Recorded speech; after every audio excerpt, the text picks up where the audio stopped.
வணக்கம், welcome to சாமி spoken English. இன்றைக்கி நம்ம பார்க்க ஒரு லெசன் என்ன தெரியுமா? Common mistakes in spoken English. நம்ம இங்கிலீஷ் பேசும்போதும் எழுதும்போதும் என்னென்ன மிஸ்டேக்ஸ் பண்ணுறோம், அந்த மிஸ்டேக்ஸை எப்படி ரெக்டிஃபை பண்ணுறதுன்னு இந்த வீடியோவில் பார்க்கலாம். Number 1, I completed my graduation last year. நிறைய பேர் இந்த மாதிரி பேசுவதையும் எழுதுவதையும் பார்த்துருக்கலாம், கேட்டிருக்கலாம். என்ன சொல்ல வர்றாங்க அவங்க? என்னோட பட்டப்படிப்பை நான் சென்ற ஆண்டு முடித்தேன் அப்படின்னு. It is wrong. இப்படி சொல்லக்கூடாது. மாறாக எப்படி சொல்லணும்? ஐ கிராஜுவேட்டட் லாஸ்ட் இயர். ஐ கிராஜுவேட்டட் லாஸ்ட் இயர். நெக்ஸ்ட் என்ன பார்க்க போகிறோம்?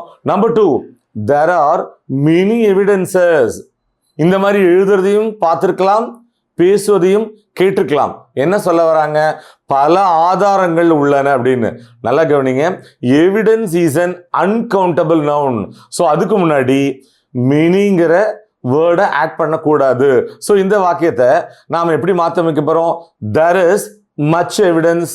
there is much evidence. Next என்ன பார்க்க போகிறோம்? Number 3, we are planning for a trip. So இந்த வாக்கியத்தை நிறைய பேர் நிறைய இடத்துல நிறைய தடவை பேசி நாம் கேட்டிருப்போம். என்ன சொல்லுவாங்க? we are planning for a trip அப்படின்னு.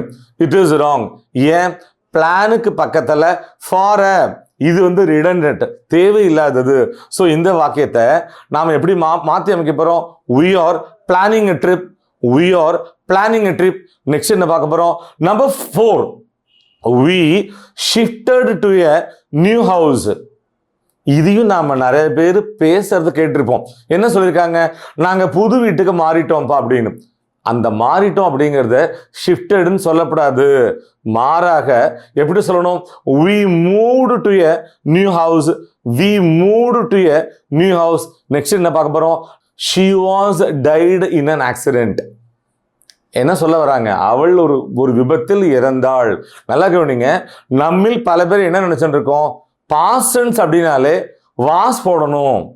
நம்மள அறியாமலே ஒரு பாஸ்ட் டென்ஸ், அதாவது சொல்லுவோம் இல்லை, ஈஸ் வாஸ் போட்டு எழுதுறது அப்படின்னு. அப்போ பாஸ்ட் டென்ஸ் அப்படின்னாலே வாஸ் போடணும் அப்படின்னு. நல்லா கவனிங்க.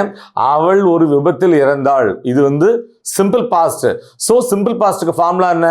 சப்ஜெக்டை போட்டுட்டு வேர்போட செகண்ட் ஃபார்ம், அந்த இடத்துல வாஸ் வரவே வராது அப்படிங்கிறது நமக்கு தெரியும். ஸோ இந்த வாக்கியத்தை நம்ம எப்படி சரி பண்ண போகிறோம்? ரொம்ப simple. she died in an accident. she died in an accident. So இந்த லெசனோட லாஸ்ட் லெக்குக்கு வந்துட்டோம். நம்பர் 6, யாராவது நம்மள்ட்ட சொல்லுவாங்க. என்ன சொல்லுவாங்க? ஹேண்ட்ஷேக் பண்ணிட்டு I have a good news for you. என்ன சொல்லுவாங்க? I have a good news for you. உனக்கு ஒரு நல்ல செய்தி இருக்குப்பா. இதையும் நாம் எங்கே தப்பு இருக்குன்னு குழம்பிட்டு இருப்போம். நல்லா கவனிங்க. நியூஸ் இருக்கணும். It is not a countable noun. So அதுக்கு முன்னாடி அப்படிங்கிற ஆர்டிக்கிள் போடவே கூடாது. ஸோ இந்த வாக்கியத்தை நாம் எப்படி மாற்றி அமைக்கலாம்?